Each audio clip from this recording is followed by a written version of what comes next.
So let me start with a question. Have you ever had a phase in your life where everything looks fine on the outside, but inside it feels like nothing is working? Not broken, not lost, just stuck. And in that moment, the advice we hear the most is stay motivated. But what do you do when motivation is not low? It's gone. So, what I began to notice is this, that we treat motivation like a fuel, something we need to keep moving. But if you closely look at how people actually behave, especially in the difficult moments, that's not how it works. Because in the moments that matter the most, people don't act because they feel motivated, they act for a completely different reason. Let me take you to one such moment. It was 11th of March 2024, my birthday. It was the day I performed the last rites of my grandmother. She wasn't just family, she was home. And that day, everything felt heavy. For the first time in years, even my sense of direction felt unclear. And yet, same day, I came back, sat on my chair, and opened my books. Not because I felt strong, not because I was motivated, but because in that moment, something else was operating. And when I look back, this wasn't a one time moment.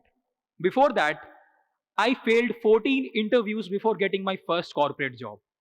I prepared for almost 7 years for different competitive examinations before clearing one last year. And 6 years of showing up daily before my one video went viral. Not because I was always motivated, but because in that moment I was acting for something more stable than motivation. So when I started exploring this, I found something very interesting. If you look at research on consistency, like the work of Angelina Duckworth on grit, it suggests that the long term progress comes with the sustained effort over time, not just the short burst of motivation.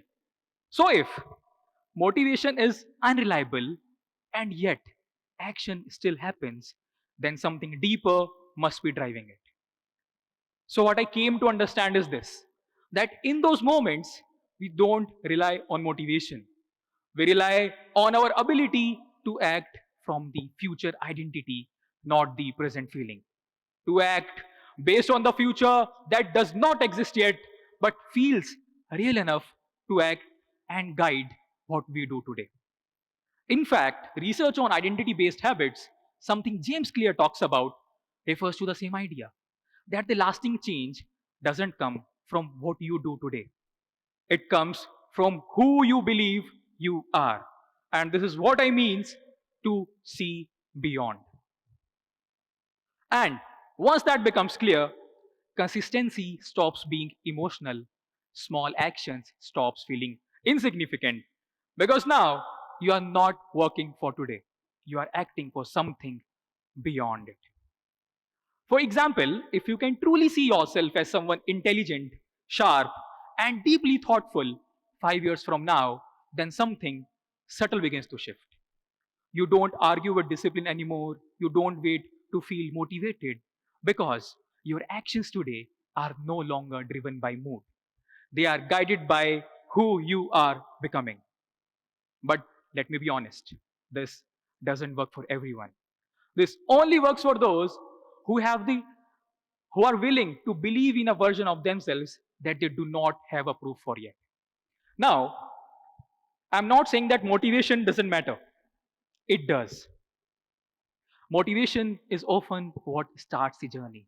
It what creates that initial push. It what makes a goal feel exciting. But motivation has a limitation.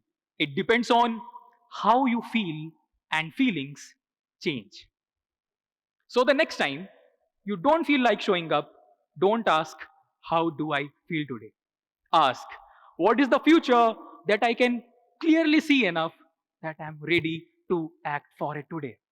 Because when that becomes clear, You act, not because you feel ready, but because you have already decided who you are becoming. Thank you.